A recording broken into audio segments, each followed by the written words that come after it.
It was upon a dreary October evening, with the fog pressing thick against the window panes, that I found myself seated in my accustomed chair at 221B Baker Street, a book in my lap and a brandy untouched upon the side table. Holmes, meanwhile, stood by the fireplace, his long fingers drawing forth a sombre tune from his violin, his gaze fixed upon some unseen point in the dim-lit room. He had spent much of the day in contemplative silence, speaking only to request the evening edition of the Times, which now lay discarded upon the hearthrug.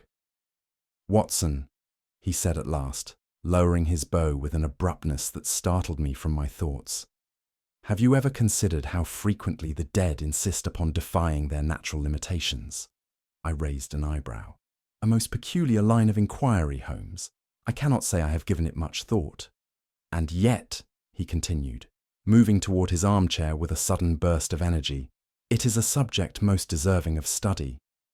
You may recall the case of Lady Radcliffe, whose death certificate was signed not once, but twice within the span of a fortnight, or the curious predicament of Mr. Montague of Hampstead, who, despite an irrefutable post-mortem examination, was seen boarding a steamer to Calais the very next morning. Before I could offer a response, a sharp rap at the door interrupted our discourse. Mrs. Hudson, with a look of mild disapproval at the late hour, stepped aside to admit a man into our chambers, a gentleman of respectable bearing, yet visibly shaken, as though pursued by some unshakable spectre. The man's face, pale beneath the gaslight, bore the unmistakable signs of a mind burdened by some terrible weight. His grey eyes darted about the room before settling upon Holmes, as though in search of assurance that his ordeal would soon find resolution. "Mr. Sherlock Holmes!" His voice was steady, yet edged with a tension that did not escape my notice. "My name, sir," Holmes responded, gesturing toward the settee with a flick of his hand, "and my services, should you require them." The man hesitated but a moment before seating himself, his hands clenched together in a white-knuckled grip. "My name is Edmund Lockwood. I am a barrister by trade, though I fear my present concern lies far outside the realm of legal disputes. It is a matter most unnatural, most impossible." "Then you have come to the right place," Holmes replied, steepling his fingers beneath his chin. "Pray, proceed." Lockwood swallowed hard, as though attempting to steady himself against some ghastly recollection. "It concerns Sir Alfred Harrow, a dear friend and former client of mine. He was found murdered last night, stabbed in his own study, the door locked from the inside." Holmes leaned forward, his keen eyes narrowing. "And the impossibility?" Lockwood drew a shaky breath. "He was seen walking through Whitechapel 3 hours after his confirmed time of death." A silence fell upon the room, broken only by the distant chime of a church bell marking the quarter hour. Holmes's expression, unreadable, but for the glimmer of excitement in his gaze, told me that a most intriguing case had just begun. For a moment, neither Holmes nor I spoke. Lockwood's claim was so extraordinary, so utterly impossible, that it seemed almost absurd. And yet, I had long since learned that when men arrived at Baker Street in a state of great distress, their tales, no matter how improbable, often contained a kernel of truth. Holmes regarded our visitor with an expression of measured curiosity. "Pray, Mr. Lockwood, be precise. You say that Sir Alfred was murdered last night, and yet he was seen walking the streets thereafter. What is the basis for your certainty on either point?" Lockwood leaned forward, his fingers twisting together. "His body was discovered in his study early this morning by his valet, Jennings. The door was locked from within, and Sir Alfred was—" He swallowed. "Most certainly dead. The police surgeon estimates that death occurred shortly after midnight." "And the witnesses?" Holmes prompted. Lockwood hesitated before producing a folded sheet of paper. "3 separate accounts," he said. "At approximately 3 o'clock in the morning, Sir Alfred was seen by different individuals at different points along Whitechapel Road. Each swore he was alive, though behaving most strangely. One said he moved as if in a trance. Another claimed he muttered to himself. The third swears Sir Alfred turned and looked directly at him before vanishing into the fog. I could not suppress a shudder. Surely a case of mistaken identity, I suggested, or the product of an overactive imagination. London's streets are filled with strange figures at all hours. Holmes, however, showed no such scepticism. His fingers drummed lightly upon the arm of his chair, and his grey eyes shone with an unmistakable light. "A dead man who walks," he murmured. "How delightfully irregular." Lockwood exhaled sharply, as though relieved that Holmes did not dismiss his concerns outright. "The police," he continued, "are utterly confounded. Inspector Lestrade himself examined the body. There was no doubt it was Sir Alfred. And yet, these witnesses are reputable men. They had no reason to lie." Holmes leaned forward, the firelight casting sharp shadows upon his angular features. "The time of death is certain?" "As certain as such things can be," Lockwood affirmed.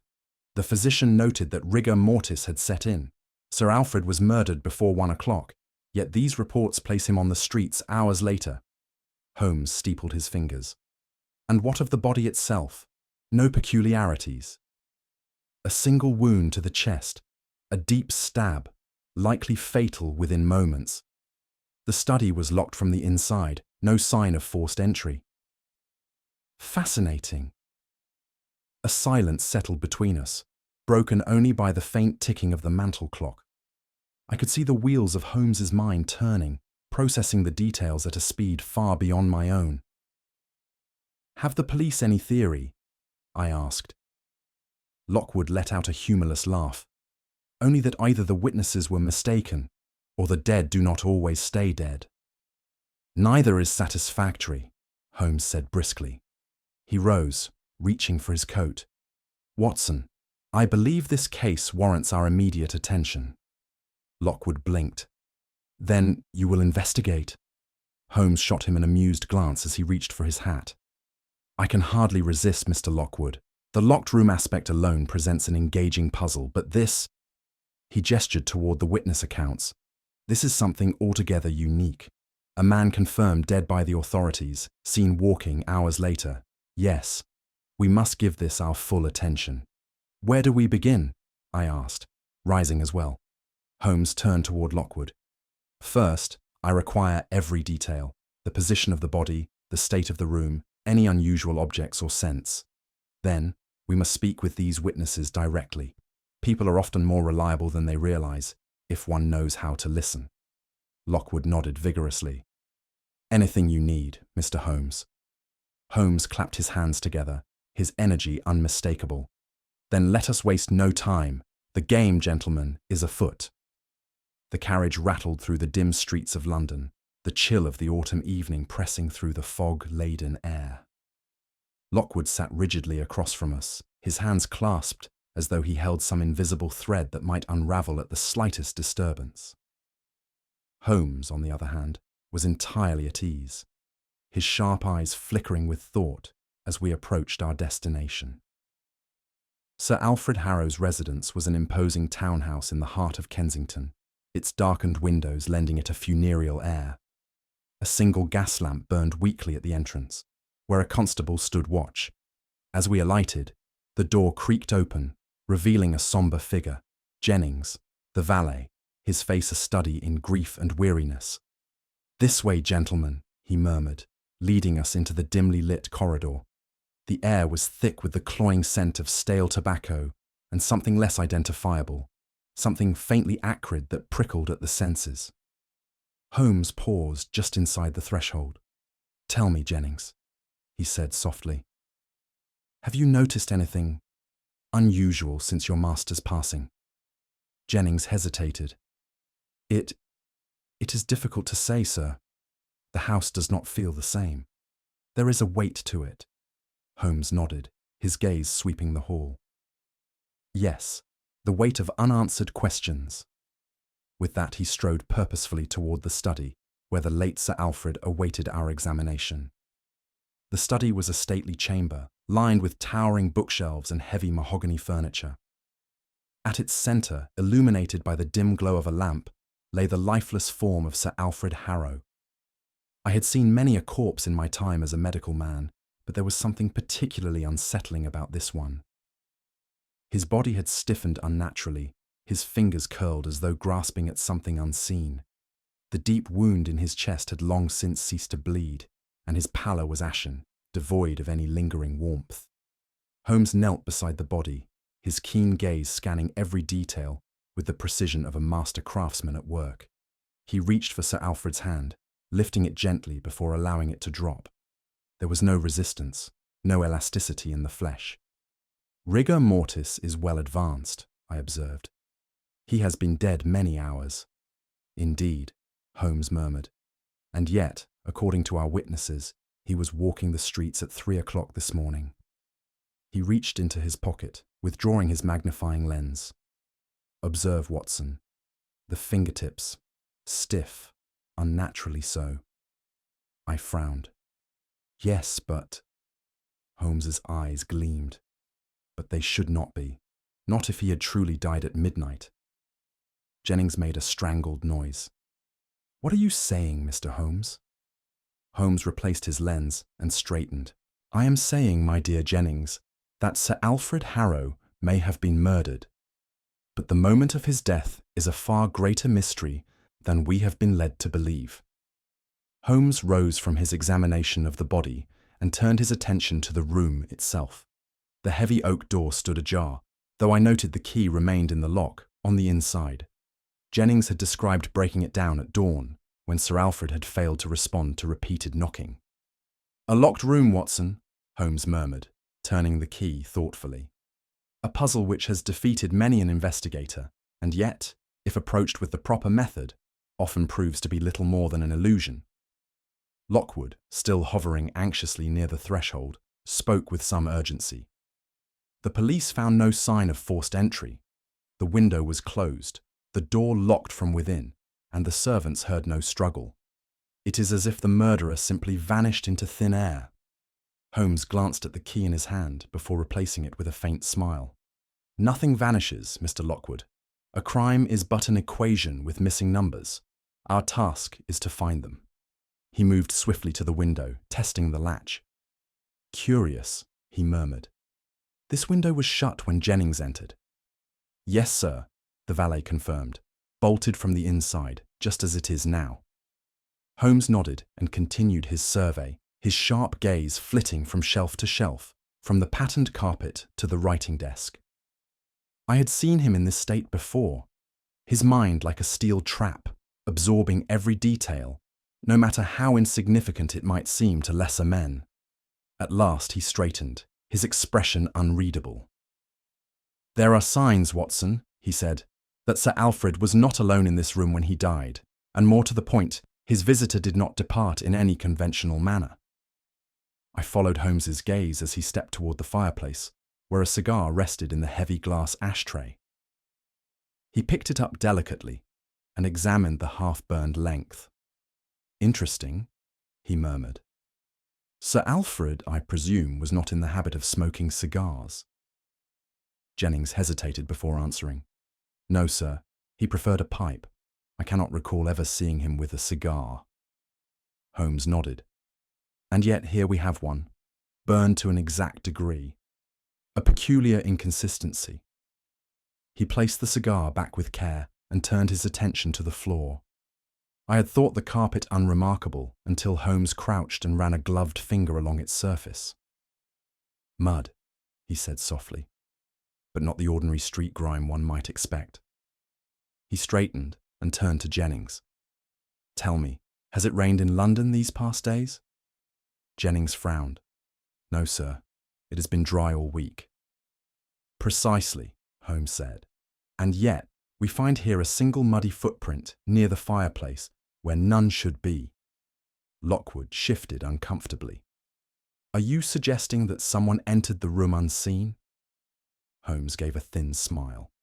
I am suggesting, Mr. Lockwood, that the presence of that footprint, isolated, misplaced, raises far more questions than it answers.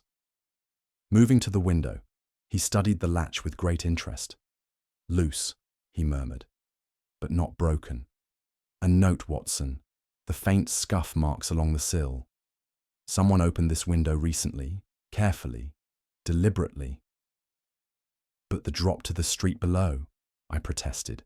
Surely no man could have leapt from this height and survived. Holmes exhaled slowly. No, Watson, he could not, which means if our murderer left this way, he must have had assistance. He turned abruptly, his sharp gaze flickering between Lockwood and Jennings. Gentlemen, I believe we are dealing with a most unusual criminal, one who not only wished to kill Sir Alfred Harrow, but to ensure that his death defied all logic, and that, Watson, is a challenge most worthy of our attention. Holmes stood motionless, his nostrils flaring ever so slightly as he breathed in the air of the study. I had long since learned to recognize these brief moments of heightened concentration, where the subtlest shift in Holmes's expression indicated a mental process already leagues ahead of my own. "Curious," he murmured at last.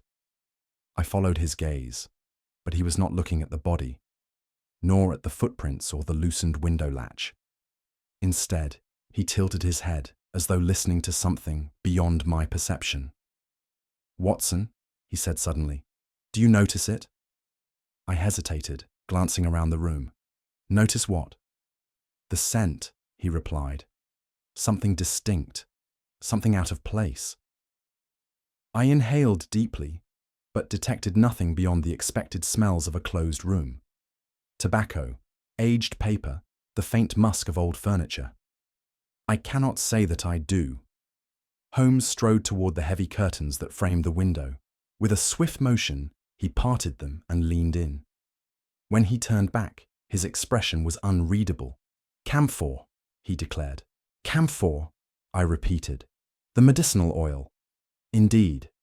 His fingers brushed the windowsill before he moved to the desk, bending low as if expecting to find some trace left behind. "It is faint, but unmistakable. Jennings, tell me, was Sir Alfred in the habit of using camphor?" The valet frowned. "Not that I know of, sir. He was in good health and seldom troubled by illness." Holmes tapped a thoughtful finger against his chin. "And yet it lingers here. A scent, my dear Watson, is often as revealing as a fingerprint. You may ignore it now, but I assure you it will return to us before this case is through." Holmes turned back to the body with a renewed energy. He knelt beside Sir Alfred's outstretched arm, his keen eyes narrowing as he took the dead man's hand between his own. "Observe, Watson," he said, lifting one stiffened finger delicately. "What do you see?" I leaned in, squinting as I examined the lifeless hand. "Rigor mortis," I said. "His fingers have stiffened, as expected." Holmes gave a small, satisfied nod.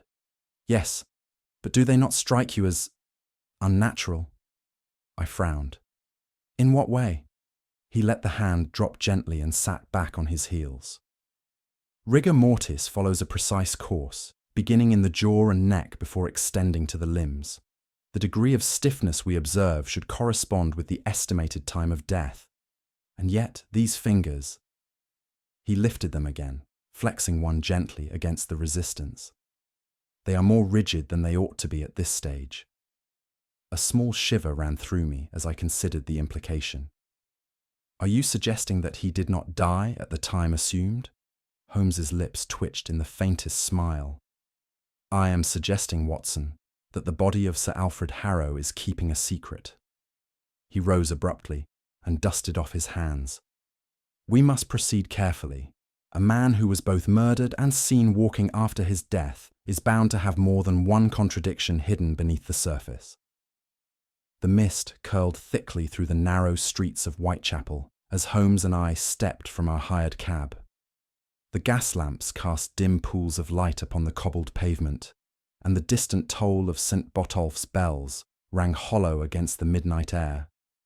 This was a quarter of London where the strange and the unsavoury often walked side by side, and yet even here, the report of a dead man roaming the streets had stirred no small degree of unease. Holmes moved with his usual swiftness, his sharp eyes scanning the faces of loitering figures who shrank into doorways as we passed. Whitechapel was a place of whispered stories, of shadows that spoke only if one knew how to listen.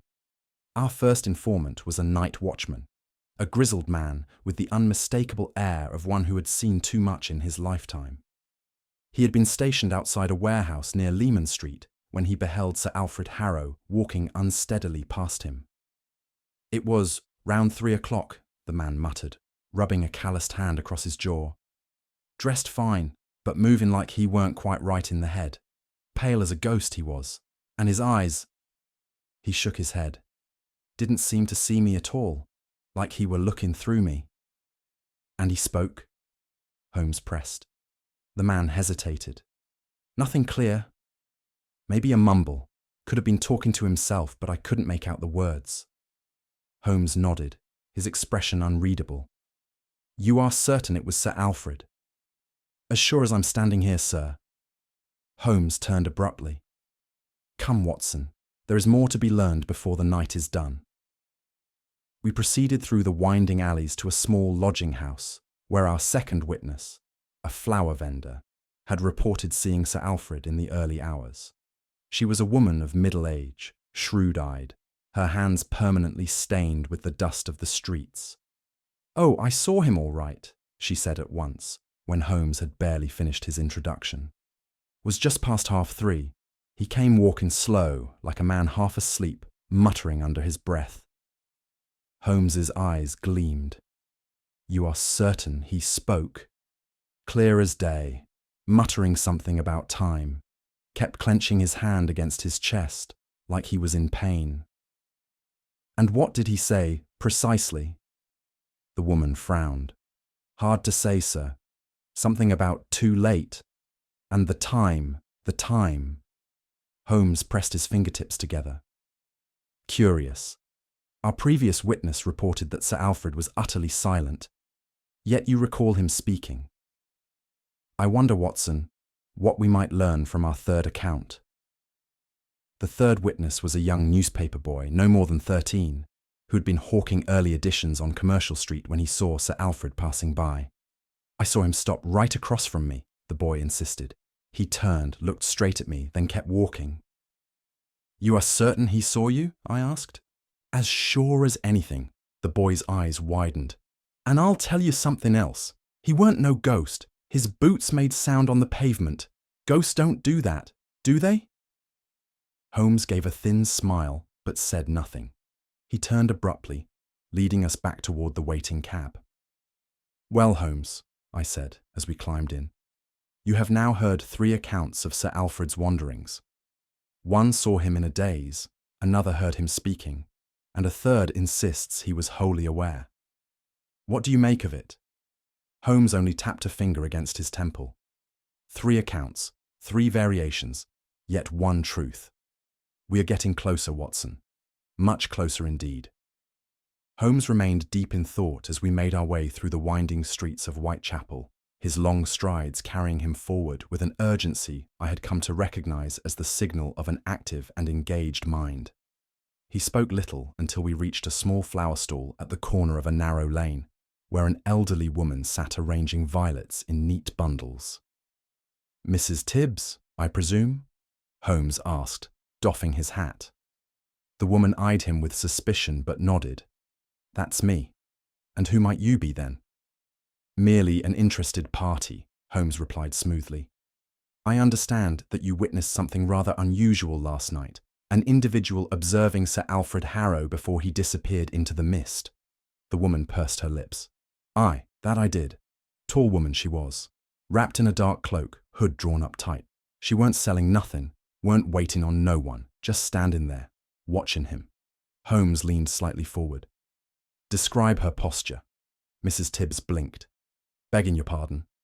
"Was she nervous? Did she move?" The woman frowned in recollection. "No, sir. She was still as stone. I seen plenty loiterers in my time, but she didn't belong. The way she stood, it was like she was waiting for something, or someone. And when Sir Alfred moved on, she vanished soon after, just melted away. One moment she was there, next she weren't." Holmes exhaled softly. "Thank you, madam. You have been most helpful." As we walked away, I glanced at him curiously. "Do you suspect her involvement?" Holmes smiled faintly. "I suspect nothing, Watson. I observe. And what I have observed is that our dead man was not merely wandering, he was being followed. Holmes's deductions, though always profound, had a way of leaving me with more questions than answers. As we returned to Baker Street, I could not shake the image of this unknown woman watching Sir Alfred from the shadows. "It is strange, Holmes," I said as we settled into our sitting room, "that in all the accounts we have gathered, no one has mentioned seeing her before. If she was known to Sir Alfred, why would she remain hidden? And if she was a stranger, what possible interest could she have had in him?" Holmes, reclining in his chair with fingers steepled, regarded me with the ghost of a smile. "Your questions, Watson, are most pertinent. But let me ask you another. Who benefits most from the death of Sir Alfred Harrow?" I frowned, considering the matter. His estate, no doubt, passes to his nearest relative. I assume he had no wife or children. Correct. And that, my dear Watson, brings us to Gerald Harrow. "His brother," I said slowly. "Indeed." Holmes reached for a folder of documents Lockwood had provided earlier. "It seems that Gerald Harrow was once Sir Alfred's sole heir. However, a dispute between them some months ago led to his complete disinheritance. The entirety of Sir Alfred's considerable fortune was to be transferred to a charitable trust upon his death." I let out a low whistle. "And now Sir Alfred is dead before the will could be finalized." Holmes nodded. "Precisely. And Gerald Harrow, who had everything taken from him, now finds himself the unexpected beneficiary of his brother's untimely demise." "You believe he was involved?" Holmes shook his head. "I believe he must be spoken to without delay.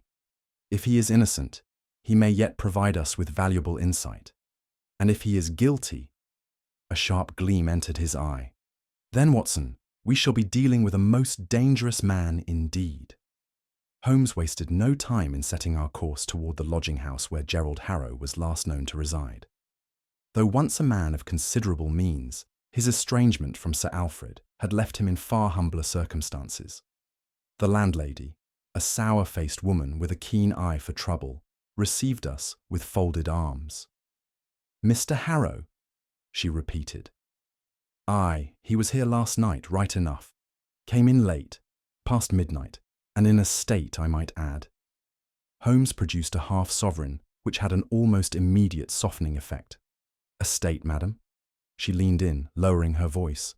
Face pale, hands shaking. "Kept muttering about his damned brother and the will. He threw himself into his chair and didn't stir for an hour. Left again near 3, didn't say where." Holmes exchanged a glance with me. "And he has not returned?" "Not since this morning, sir." Holmes nodded, then turned sharply on his heel. "Come, Watson, the picture is becoming clearer." Once outside, I could no longer contain my questions. "Holmes, this is significant. Gerald Harrow was seen near Sir Alfred's house at the time of the murder and left his lodgings again at the very hour his brother was reported walking the streets." "Quite so," Holmes said.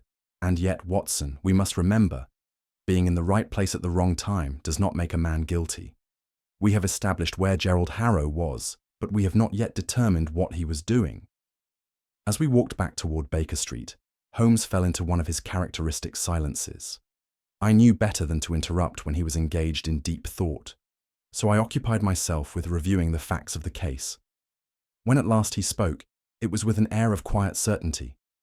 "Watson, tell me, what is the most remarkable aspect of this case?" I considered my response. "That Sir Alfred was unquestionably dead, and yet seen walking the streets after his death." "Precisely. And yet we have examined the body with our own eyes. We have established the time of death, and we know rigor mortis had set in well before dawn. Thus, the question we should ask is not how Sir Alfred was seen walking, but rather, what exactly did those witnesses see?" I frowned. "Are you suggesting they were mistaken?" Holmes smiled faintly. "Mistaken? Number deceived?" "Most assuredly." His cryptic remark left me momentarily perplexed. "Then you believe the answer lies not in Whitechapel?" "Indeed. The truth, Watson, is not to be found in the alleyways of Whitechapel, nor in the testimony of frightened night watchmen. The answer lies in the very air that surrounded the late Sir Alfred. And what does that mean? Holmes merely lit his pipe, his expression one of quiet amusement. Patience, my dear fellow. All shall be revealed soon enough. Holmes had often remarked that the most effective way to catch a cunning adversary was to allow him to believe he was in control of the game. It was with this principle in mind that he devised the next step of our investigation, a deception so precisely measured that it would lure our culprit into exposing himself. That afternoon, Holmes dictated a brief notice to be published in the Evening Standard, written with the detached confidence of an official police bulletin. New forensic evidence suggests that Sir Alfred Harrow may indeed have been alive at 3 a.m., hours after his confirmed time of death. Further analysis is underway. I looked up from the page in astonishment. But Holmes, this is wholly untrue. Precisely, Watson, he replied, a glint of satisfaction in his eyes. And therein lies its brilliance. If our adversary believes the investigation is closing in on the truth, he will be compelled to act. What we have done is introduce a most irresistible variable into his carefully constructed fiction. And what action do you anticipate? Holmes leaned back in his chair, steepling his fingers. That, my dear fellow, is precisely what we shall determine. A man who believes his perfect crime is unraveling will attempt to mend the fraying edges, perhaps by altering the evidence, silencing a witness, or seeking to confirm what the police have learned. Whatever course he chooses, he will show his hand, and we shall be waiting. That evening, we took our places within the study of the late Sir Alfred Harrow, where the gas lamps had been dimmed to a faint glow. The room remained undisturbed since our initial visit, the air still carrying that faint trace of camphor Holmes had noted before. The only new addition was a small folded newspaper lying upon the desk, the Evening Standard, with its misleading article prominently displayed. Holmes had arranged with Inspector Lestrade for a discreet watch to be placed upon the house, but we alone remained within, concealed in the darkness, waiting for the inevitable reaction to our planted deception. The silence was profound, broken only by the distant chime of a church bell marking the quarter hour.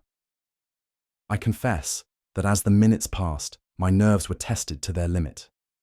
The strain of waiting, of knowing that an unseen adversary lurked somewhere beyond those walls, was near unbearable. Holmes, in contrast, remained as still as a statue, his breathing measured, his gaze fixed upon the locked study door. Then, at last, it came. A faint creak of the floorboards beyond the corridor, the soft scrape of a key in the lock. A figure was entering the house under cover of darkness, moving with the care of one who feared discovery. Holmes turned his head ever so slightly toward me and whispered, barely above a breath, "The game, Watson, is afoot." The tension in the study was palpable. Holmes and I remained concealed in the darkness, our breathing measured, our senses keenly attuned to the faintest disturbance.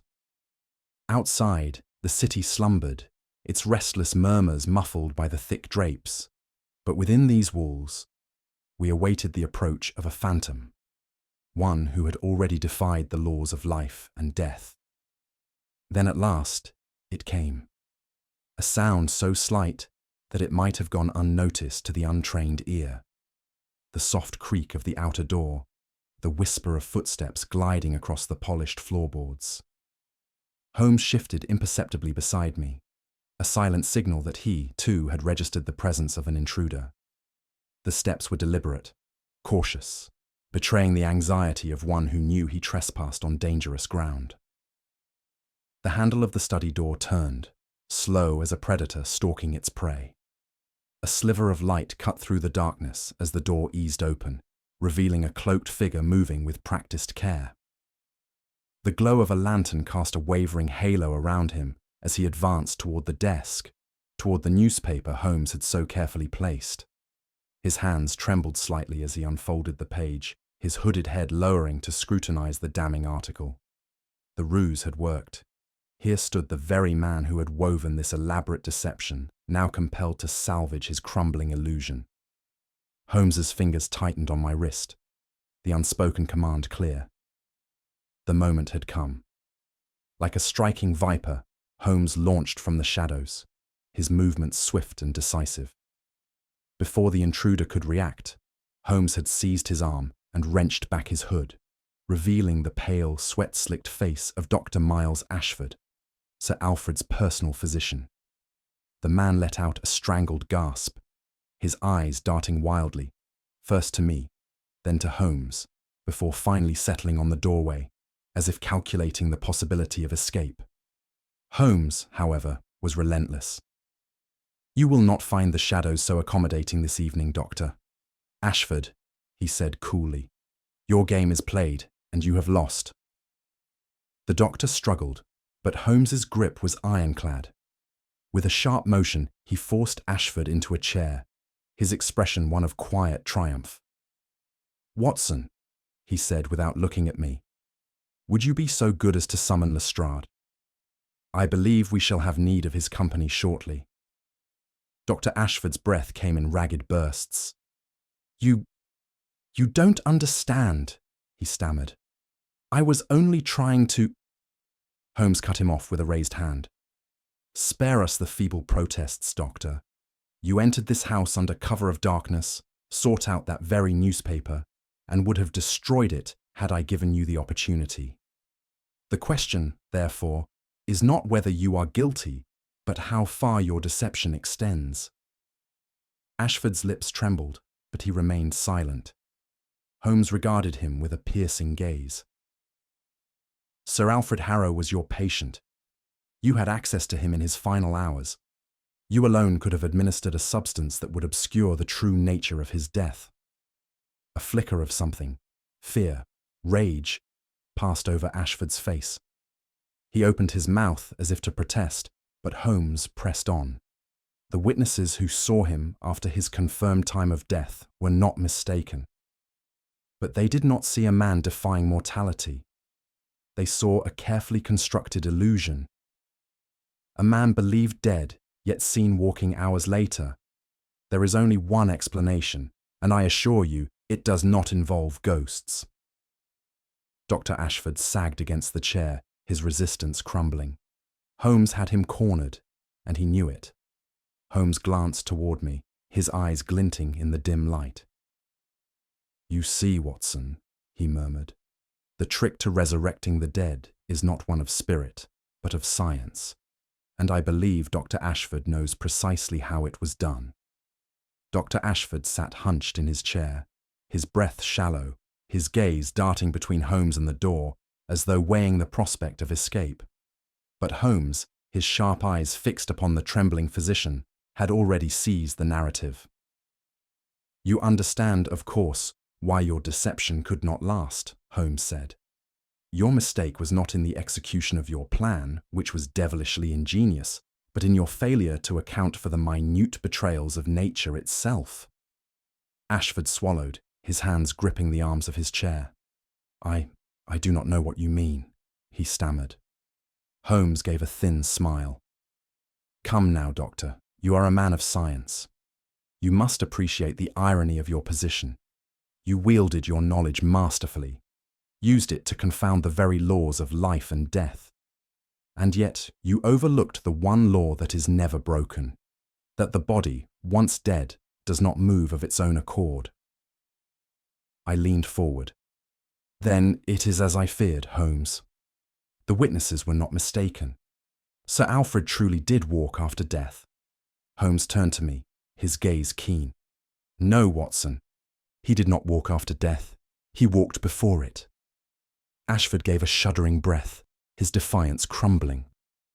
Holmes continued. "Sir Alfred was never dead at midnight. He was poisoned with a rare nerve agent, one derived from camphor, if I am not mistaken, which induces a cataleptic state so profound that even the most trained physician might mistake it for death. A brilliant deception, Doctor. You ensured that when rigor mortis was expected, it had not yet set in, and when it ought to have been impossible, it had already begun." Ashford's face was ashen. You cannot prove this." Holmes leaned back, his expression unreadable. "Perhaps not in a court of law," he admitted. But I do not require a judge to see the truth. The evidence lies within Sir Alfred's own body, or rather, in the air that surrounded him. Ashford sagged in his chair, defeated. "You understand nothing," he muttered. "I did what I had to do." Holmes arched an eyebrow. "Did you? Then let us examine precisely what it was you did, Doctor." He turned to me. "Watson, recall the peculiar details of Sir Alfred's final hours. The locked room, the untouched cigar, the muddy footprint. Each element pointed not to a crime of passion, but to one of cold, calculated precision. And what is more precise than medicine?" I nodded, recalling the stiffness in Sir Alfred's fingers, the faint, yet unmistakable scent of camphor in the air. "You mean to say the poison was administered gradually?" "Precisely," Holmes said. Dr. Ashford had access to Sir Alfred, likely under the guise of treating some minor ailment. The agent he selected was one that slowed the onset of rigor mortis, a substance that, in small doses, would merely induce lethargy, but, in greater quantities, could render a man entirely motionless, his breath imperceptible, his pulse all but vanished. In effect, it mimicked death. Ashford's fingers twitched, but he did not speak. "And here is where your plan truly excelled," Holmes went on. "By delaying the symptoms, you ensured that Sir Alfred would collapse at the appointed hour, midnight, just as you arranged. He would be declared dead, his body locked away in his study, but the true brilliance of your scheme lay in what followed." I drew in a breath as the realization struck me. "At 3 a.m, he revived." Holmes nodded. "If only for a short while. The poison, expertly measured, allowed for one final moment of lucidity, just enough to send him wandering into the streets of Whitechapel, dazed, confused, and dying. A cruel spectacle, Doctor. You allowed the world to witness a dead man walking." Ashford buried his face in his hands. Holmes exhaled, regarding him with something almost like pity. A corpse does not rise, but a dying man. A dying man will always seek the light, even as it fades. Dr. Ashford's head remained bowed, his hands trembling as he wrestled with the weight of his exposed crime. Holmes, ever the master of the moment, allowed the silence to stretch just long enough for the doctor's resolve to fray before he continued in a measured tone. "There is, however, one final deception to address," Holmes said. "A falsehood so artfully woven into the tale that even you, Watson, accepted it without question." I straightened. "You mean to say that even now, there is an unaccounted deception?" Holmes gave a faint smile. "Quite so. The very premise of this case, the image of Sir Alfred Harrow, a dead man seen walking through the streets of Whitechapel, was itself an illusion, but not an illusion of nature or spirit. No, this was an illusion of man's own design." Ashford's head shot up, his eyes widening in alarm. Holmes steepled his fingers. "It was a stroke of genius on your part, Doctor. You must have known that no matter how carefully measured your poison, there was always the possibility that Sir Alfred might collapse before reaching the public eye. A contingency was required, one that would ensure the illusion endured even if nature failed you." I felt a chill creep over me. "Holmes, are you saying that the man seen wandering the streets was not Sir Alfred at all?" "Precisely, Watson," Holmes said. "The truth is remarkably simple. The man seen at 3 o'clock in the morning was an impostor, a hired actor, someone carefully selected to resemble Sir Alfred at a glance, dressed in his clothes and placed in Whitechapel to be seen by just enough witnesses to make the impossible seem real. The real Sir Alfred, by that time, was lying insensible in his study, never to wake again." Ashford's breath was ragged. You cannot prove that." Holmes's eyes glittered with triumph. "You underestimate the power of your own arrogance, Doctor. You chose Whitechapel precisely because the presence of a disoriented man wandering in the night would draw little suspicion. But you failed to consider that the very details you orchestrated so carefully, the muttering, the dazed movement, the shadowed face, were your undoing. They were not the movements of a man fighting for his last breath. They were the movements of a man pretending to be lost. Holmes stood, gesturing toward the door. "Lestrade will be here shortly. I suggest you prepare your final statements, Doctor. For this, I fear, is a case you will not be able to rewrite." As the final threads of the mystery unraveled before me, I found myself overwhelmed by the sheer intricacy of the deception. That a man could be declared dead, seen walking hours later, and yet never have truly risen at all. Such a notion was beyond anything I could have conceived. And yet, sitting across from me, in his usual composed manner, was the only man in London who could have seen through the veil of falsehood with such clarity. "Holmes," I said at last, shaking my head, "I am at a loss. The brilliance of your deductions, how you piece together the truth from such minute details, it is nothing short of remarkable." Holmes, who had been idly tapping his fingers upon the armrest of his chair, offered me a faint smile. "Come now, Watson," he said. "It was all there before us. The trick was merely in knowing where to look." I exhaled, still struggling to comprehend it all. The stiffness in Sir Alfred's fingers, that was the clue, was it not? Holmes inclined his head. "Indeed, rigor mortis follows a precise course, and yet, when we examined the body, the fingers were unnaturally rigid for the time of death proposed. That small discrepancy told me that the process had been delayed, a telltale sign of an external agent interfering with natural decay." I leaned forward.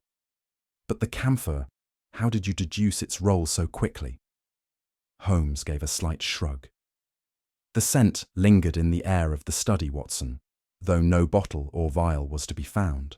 Camphor, as you know, has medicinal applications, but in concentrated doses, it has peculiar neurological effects, including catalepsy.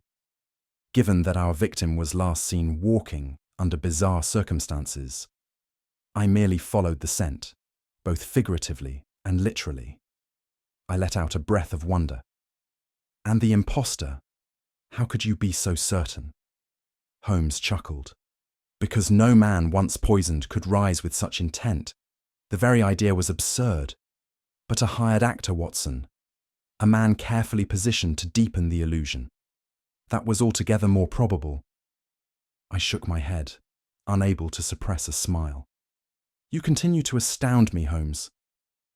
He leaned back, closing his eyes briefly. "It is merely observation, Watson. And as I have always said, the world is full of obvious things which nobody by any chance ever observes." The arrival of Inspector Lestrade was as punctual as it was inevitable. The Scotland Yard man entered with his usual briskness, casting a wary glance at Holmes before turning his attention to Dr. Ashford, who remained slumped in the chair, his composure utterly shattered. "I assume," Lestrade said, "that I'll be needing the handcuffs." Holmes gave a slight nod. "The case is yours, Inspector, though I rather imagine the good doctor will not trouble you much. His struggle has already ended." Lestrade approached Ashford.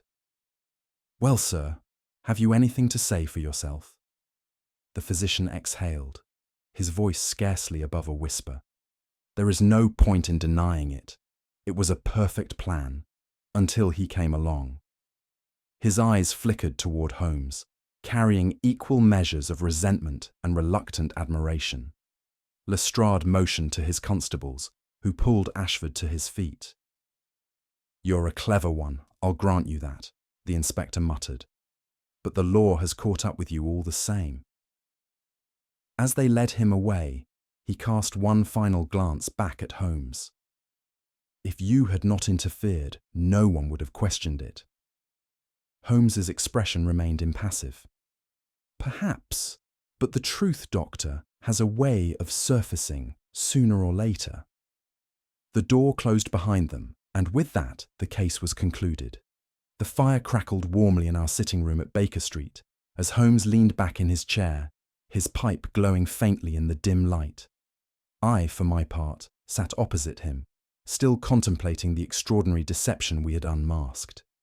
"It is a chilling thought," I mused, that the mind of man is capable of such elaborate deceit, a scheme so intricate, so meticulously executed, it is almost difficult to believe it has been unravelled. Holmes exhaled a thin stream of smoke, his expression unreadable. And yet, Watson, such is the nature of crime. A mind determined to deceive will always find a way to create shadows, bending reality to its will. He tapped his pipe against the ashtray. But the truth, my dear Watson, shines through even the darkest of illusions. I nodded slowly, watching the embers glow in the hearth. And so ends the case of the man who was seen walking after his death. Holmes gave a faint smile.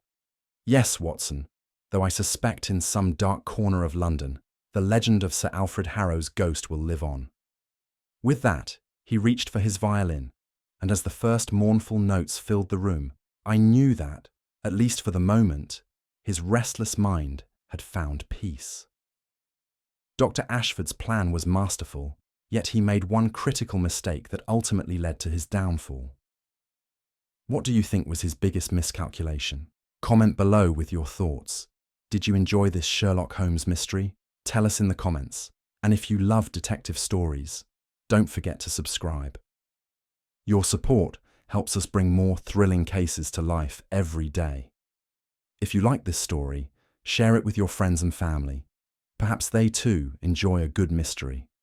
Until next time, the game is always afoot.